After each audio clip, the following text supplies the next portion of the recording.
first person shooter. Game yang akan membawa kalian merasakan simulasi peperangan dengan tampilan cuma senjata doang. Apakah melawan musuh tentara, mutan, dan lain sebagainya. Nah, FPS offline bisa dong buat temani boring, selagi nggak ada jaringan atau bahkan kuota. Plus, gamenya juga bisa dibilang game baru dong, masih seger. Udah dah, jangan lama lagi. Inilah 5 game FPS offline baru terbaik untuk Android. Penasaran dengan gamenya? Simak videonya.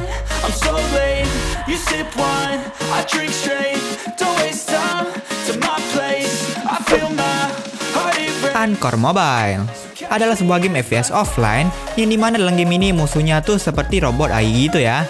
Jadi musuhnya nggak pakai senjata, ntar cuma gebuk kalian aja.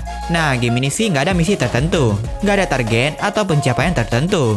Bisa dibilang intinya kalian ngelatih aim aja sih. Plus banyak-banyakin killbot.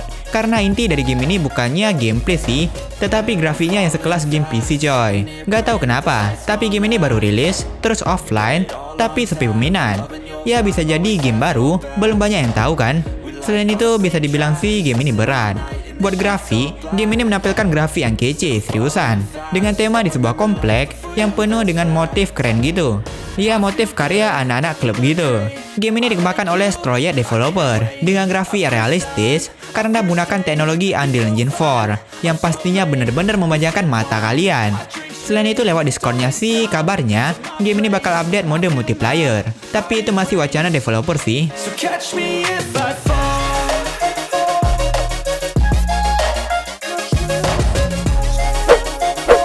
The American War Part 1. Dari judul game, kita bisa tahu kalau game ini memiliki banyak part ya kan? Artinya ini game dengan story yang pendek, kurang lebih 40 menitan dah. The American War adalah sebuah game bergaya FPS offline yang dimana menceritakan atau mensimulasikan perang antara Amerika dan Vietnam. Yang dimana dalam game, kalian dinarasikan dari sudut seorang militer Amerika yang menceritakan pengalamannya. Game ini memiliki visual grafik dengan tema komik gitu ya. Ntar bakal ada item-item gitu juga yang dapat kalian looting seperti peluru dan lain sebagainya. Selain itu ntar sembari menjelajahi map, kalian bisa pakai kendaraan juga. Terus ada obat-obatan juga yang dapat kalian minum yang memiliki efek sampingnya gitu. Game ini memiliki beberapa chapter untuk kalian selesaikan. Plus dilengkapi dengan cerita pengantar awal-awal kejadian juga. Dalam game ntar ada museum gitu, yang dimana cerita atau sejarah yang kalian dapat di dalam level akan terlihat atau dipajang di museum nantinya. Tapi ini masih tahap part satunya, dan gamenya akan selesai begitu aja. Jadi part selanjutnya bakal hadir juga pastinya, untuk kalian yang ingin mengenali sejarah Perang Amerika.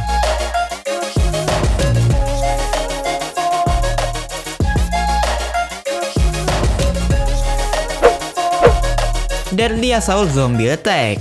Sebuah game zombie yang dimana dalam game ini misi kalian memberantas semua mutan yang ada dalam map. Mutan-mutan tersebut akan semakin kuat, semakin keras, dan semakin banyak setiap level ke level. Artinya kalian harus tetap waspada dan hati-hati agar bisa menyelesaikan level yang diberikan. Nah, sembari itu, kalian juga bisa beli senjata lain dengan akurasi atau damage yang lebih OP lagi.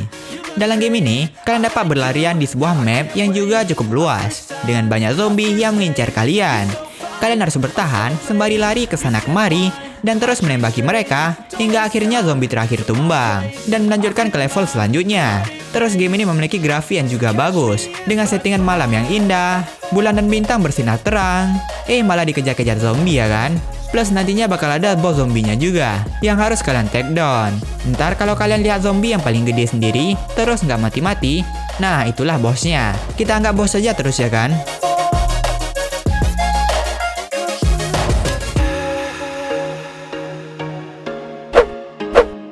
Hordes.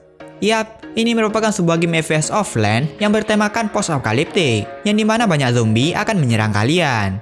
Nah, dalam game, kalian berperan penting, karena dalam game ini kalian ditugaskan untuk mempertahankan benteng terakhir umat manusia. Keselamatan manusia dari para zombie ada di tangan kalian. Jadinya kalian harus bertahan dan menyusun strategi agar mutan-mutan tersebut tidak melewati kalian. Memang sih, dalam game ini nggak bersifat open world yang luas. Kalian bisa bergerak di daerah benteng saja.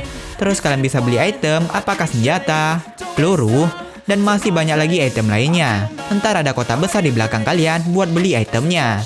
Nah, kalian juga harus menyusun strategi seperti membeli mesin senjata dan masih banyak lagi guna mempertahankan benteng kalian. Bahkan, mesin senjatanya bisa kalian upgrade juga.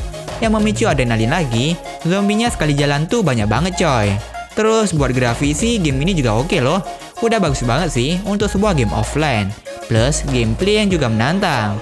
Intinya dalam game ini tuh kalian fokus cetak skor yang banyak aja. Terus sampai wave berapa kalian bertahan. Soalnya semakin besar wave, semakin barbar lagi zombinya. Terus ntar kalian bisa main di beberapa map yang berbeda juga.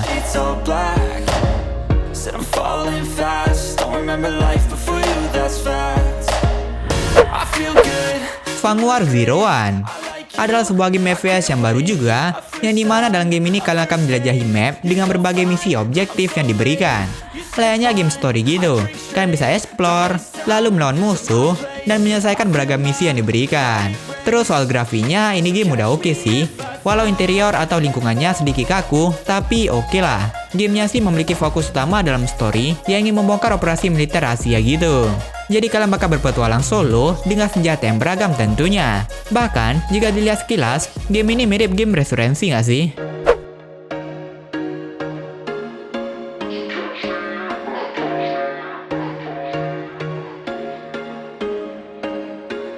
There was once a day that I would pray for you. I'd go and misbehave just so you'd notice too. Sneaking looks up and down from across the room.